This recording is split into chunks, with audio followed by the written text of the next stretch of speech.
A Legend of the Northland. This poem narrates the legend of an old lady who angered Saint Peter because of her greed. This poem is a ballad. A ballad is a song narrating a story in short stanzas. Ballads are a part of folk culture or popular culture and are passed on orally from one generation to the next. This poem is a ballad. Away, away in the Northland, where the hours of the day are few and the nights are so long in winter that they cannot sleep them through, where they harness the swift reindeer to the sledges when it snows, and the children look like bears' cubs in their funny furry clothes. The poet describes Northland from where her story originates. Here, the days are short, but the nights are long in winter. Due to the extreme cold, the poet can't sleep throughout the night. When the snow falls, people go sledging by tying reindeers to their sledges to pull them. Children wear heavy furry clothes due to extreme cold, and they look like bear cubs in them. They tell them a curious story.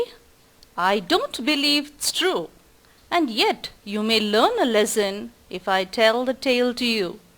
Once, when the good Saint Peter lived in the world below and walked about it preaching just as he did you know. Here, parents in the Northland tell their children a curious story. The poet thinks that the story is not true, yet they shall learn a lesson from this. The lesson is important for them to learn. The poet, he begins to tell the story. Once there was a good Saint Peter who lived in the world below.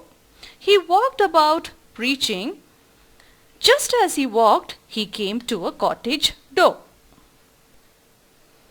He came to the door of a cottage in traveling round the earth, where a little woman was making cakes and baking them on the hearth. And being faint with fasting, for the day was almost done, he asked her for her store of cakes to give him a single one. Here, Saint Peter, he came to a cottage door while he was traveling around the earth. In the cottage, a woman was making cakes in her fireplace for herself. She was baking them on the hearth. Here, hearth means it is a stove. Saint Peter was pale with fasting. He was almost going to faint due to weakness. The day had almost finished and it was getting evening. Saint Peter asked the little woman to give him a single cake out of her store of cakes. So she made a very little cake, but as it was baking lay, she looked at it and thought it seemed too large to give away. Therefore, she kneaded another and still a smaller one, but it looked, when she turned it over, as large as the first had done. Here, the woman made a very little cake. As it was baking, she looked at it and thought that it seemed too large to give away. Then, seeing that the baking cake was too large to give away, the woman kneaded another smaller. But when she looked at it baking, she saw that it was as large as the first had been. Then she took a tiny scrap of dough and rolled it flat and baked it thin as a wafer. But she couldn't part with that. For she said, "My cakes that seem too small, when I eat of them myself, are yet too large to give away."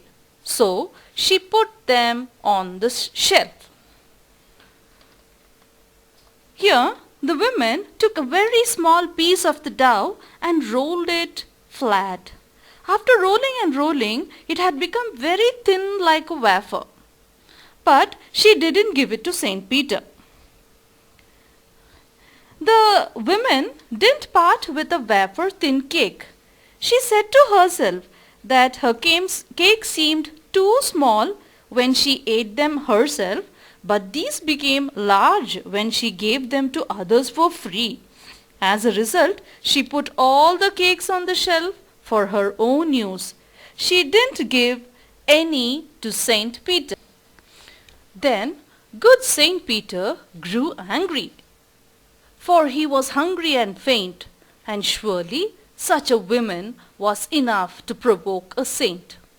And he said, "You are far too selfish to dwell in a human form, to have both food and shelter and fire to keep you warm."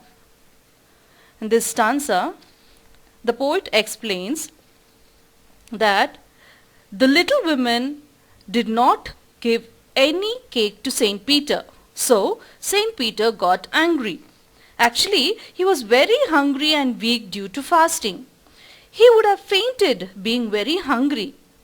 It is not easy to anger a saint, but the women angered him by not giving a cake to him. When the women didn't give Saint Peter any cake, he got very angry. He told her that she was too selfish, that she didn't deserve to dwell in a human form and have the comforts of food and her house to live in, with fire to keep her warm. Now you shall build as the birds do, and shall get your scanty food by boring and boring and boring all day in the hard, dry wood. Then up she went through the chimney, never speaking a word, and out of the top flew a woodpecker, for she was changed to a bird. Saint Peter cursed that the woman shall build her own nest like the birds build. She would get her scanty food by boring and boring the dry and hard wood all day. Now, after the granting of the curse by Saint Peter, the woman went up the chimney of her house without speaking a word. She had turned into a woodpecker and flew over there.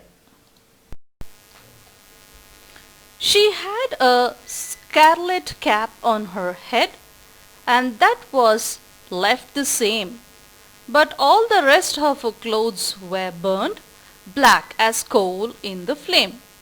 And every country schoolboy has seen her in the wood, where she lives in the trees, till this very day, boring and boring for food. In her life, the woman wore a red cap on her head in human form. She was left the same, and as a woodpecker, she had the red color cap on her head. All the clothes she had been wearing seemed to have been burnt black. It is the color of the body of the woodpecker. Here, the poet says that every country schoolboy has seen the woman as a woodpecker in the forest. She lives there in the trees till this day, boring and boring for food and the hard and dry wood.